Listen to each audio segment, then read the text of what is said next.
Jyoti Vardhan Jaipuri, Head of Research, Bank of America Mellon. Jyoti, good morning. Thank you for joining us. Jyoti, the devil is always in the detail. So, what to your mind is the key devil in the fine print? Well, I don't know whether it's a devil or not, but the focus of most investors, especially the foreign ones, has been on this one small modification to the DTAA agreement and what are the requirements to really get the benefit under that. So that, I think, occupied the focus of everyone, and in some sense it diverted attention away from the rest of the budget. Do you think that could be an important impediment going forward? Are you getting a sense that some of your clients are nervous? Are they seeking for more clarity on this topic? Yeah, I think most of them got nervous with this. Now, to my mind, if I just look at it logically, the finance minister has done a lot of reforms aimed at attracting foreign investors. He did a roadshow all across the world aimed at the same thing. And when he started the budget speech, he was very clear that to meet our current account deficit, we need $75 billion from foreigners. So I don't think his intention was to in any way create an impediment to foreign investment.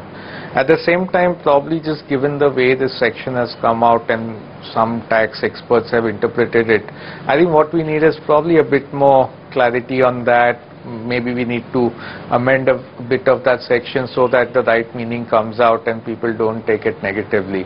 But it did create a lot of confusion in the marketplace yesterday. Lots and lots of clients I spoke to were just focused on this, that is this really going to be the way the interpretation is coming out, or is there a drafting error which will get sorted out? So I hope we get some clarity on this from the finance ministry. If not, Jyoti, do you see a significant redemption or pull out of flows from India? So we may not get a pull out. What it does again is, it's like the last year's budget where GAR came about. Everybody is very confused on the implications of GAR.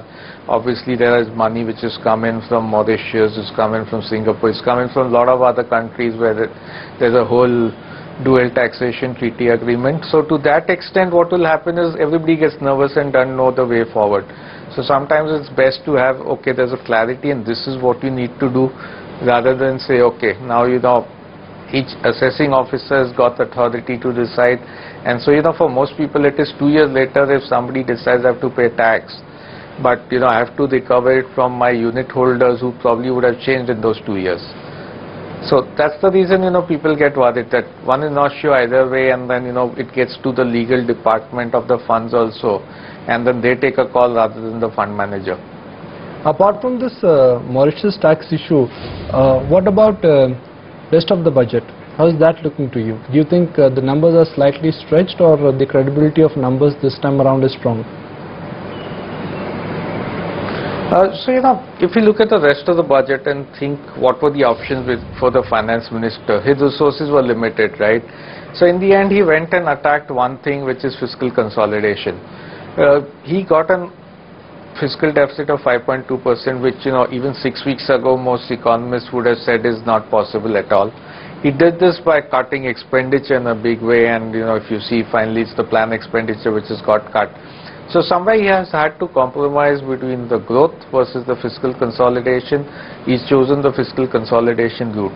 Even for next year, he has built in some revenue assumptions, he's built in some, cost savings which he'll probably do, and his expenditure numbers.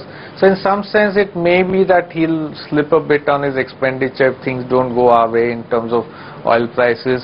His revenue may or may not come. There's like a big increase is built in service tax, which probably he's announced a scheme, so he's hoping some money comes in from there.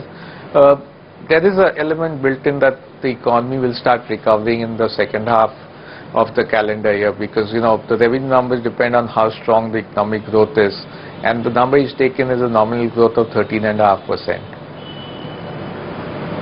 So Jyoti, for those who are currently investing in India, are they still investing on a hope trade that in the second half of this year economy will recover, inflation base effect will kick in, or at the current juncture there is enough valuation comfort which eventually will bail out a long-term investor?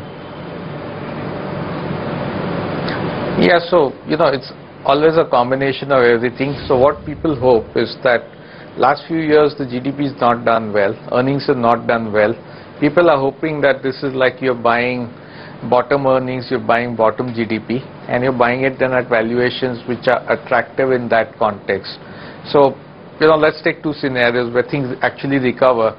Then people will make money because you'll probably get, earnings getting upgraded, GDP which comes in at fairly strong levels, and hence these valuations probably may see a bit of re-rating. The other scenario will be that we get no recovery for the next 2 years, in which case, people bought at valuations which they thought were bottom valuation, or they were buying it at valuations which look attractive in the context of a very, bottoming of the economy. But if that does not work out to be true, then probably they don't make big money, they're probably, just about break even or something. So net Jyoti, I mean, clarification or no clarification, in any case, because of the skittish global situation, will we see a continued downtrend for the market, say for the next month or so? See, I think, the clarification will be important in arresting the downtrend, because if the clarification is made and, people just say, okay, this was one of those drafting errors, or, then people will say, okay, so the finance minister has done reforms over the last few months and he's promised to do more reforms. So let's give him the benefit of the doubt there. Also, we have the RBI policy coming through in 19th of this month. So if we can get RBI to cut rates and, they give some meaningful signal that now we are going to have a series of rate cuts over the next 1 year because the economy is slow enough, it's become a cause of concern, and so they have to revive economic growth. Then I think the markets could hold on and, really outperform the world. All right, Jyoti, really appreciate your time and thank you for joining us.